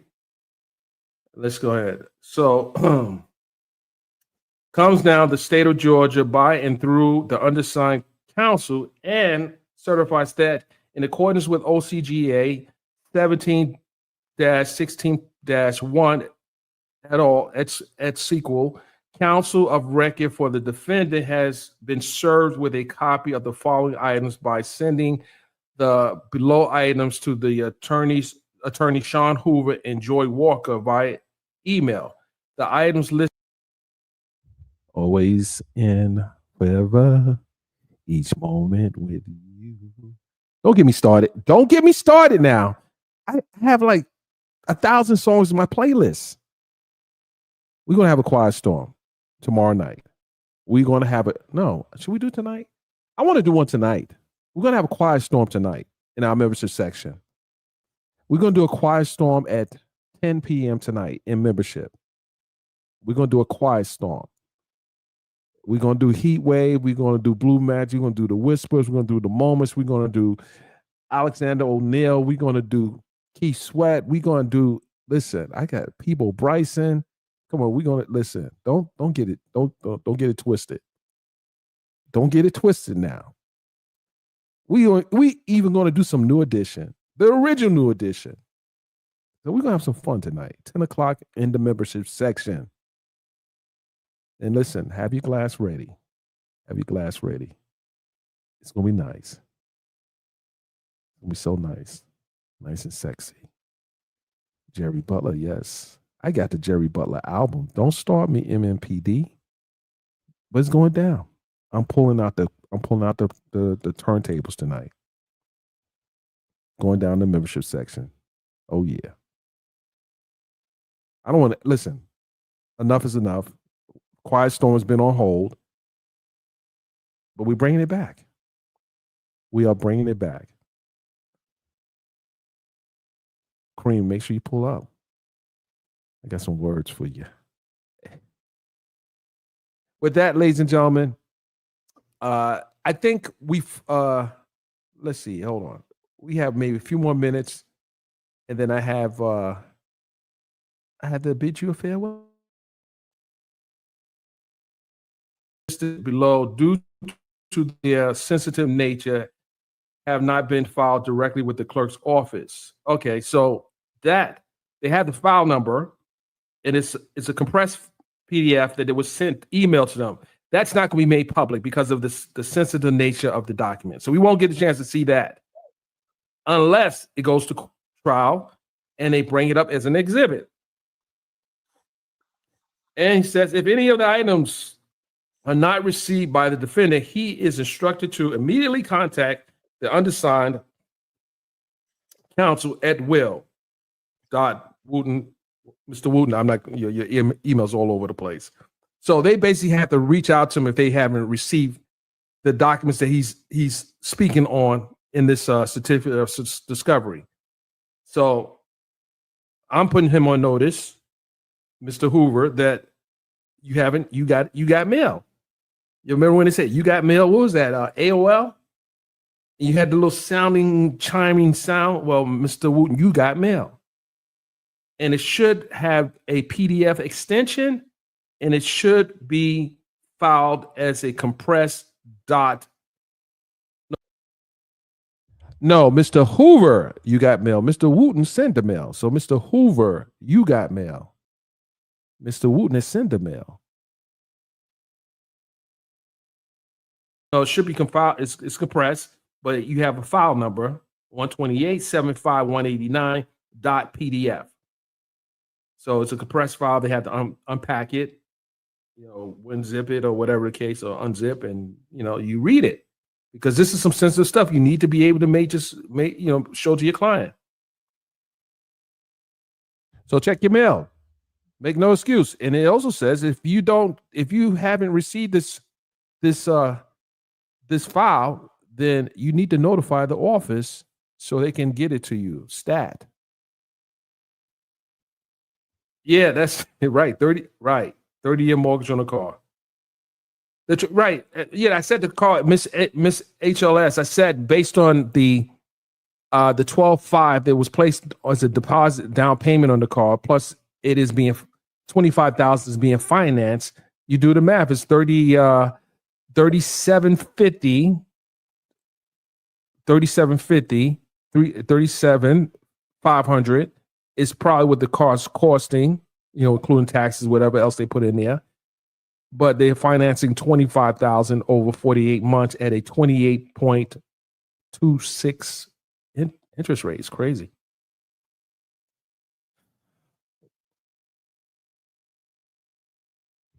Okay, ladies and gentlemen, I am back.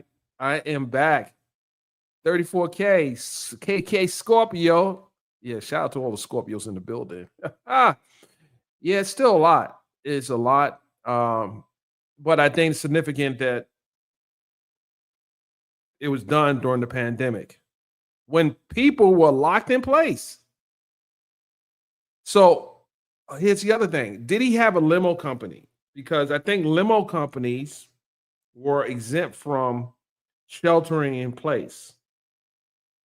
They might have been considered essential workers. I know my profession, I wasn't sheltered in place because of my profession. And I was moving around different states. It was like a ghost town. It wasn't that many cars on the road. You think Atlanta was bad? I was in New York City, and I'm going to tell you, it was a ghost town. Imagine being on 6th Avenue or Times Square in the middle of the street, no cars traveling down Times Square. That's how bad it was. I was literally booking hotel rooms, 5-star hotel rooms. I was getting it for like $80, $70, $80. Nothing over $100. So I remember. But that's probably one of the reasons why things were done the way it was done with the paperwork. I can't confirm that. Shout out to Sonia's white muscle T-shirt.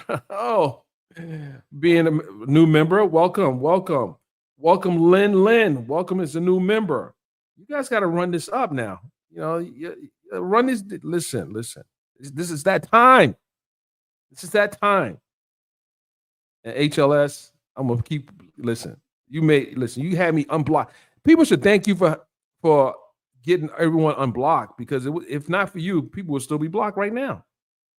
If not for you, everyone would be blocked. I went over there and saw that there were 400 people blocked. Damn, that's a lot of people. 400 people. Don't think we won't do it again. Don't think we won't do it again now. But let's say you got a reprieve. All you got a reprieve. All you got a reprieve. So yeah, we're gonna do our little quiet storm tonight. But I had to be in a meeting shortly. But I appreciate you. I really do. I really do. I appreciate all you. Make sure you supporting. Turn your notifications on. Hit the thumbs up. Make sure your notifications are on, because when we say we're about to drop it, we're going to drop it. So you want to be in the know. Make sure your notifications on. Hit the notifications bell on your YouTube channel. Make sure you are in the know, because when it pops off, you guys will know. With that, ladies and gentlemen, I'll see you on the next live. I appreciate you. I really do. And I'll catch you later. We out. Peace.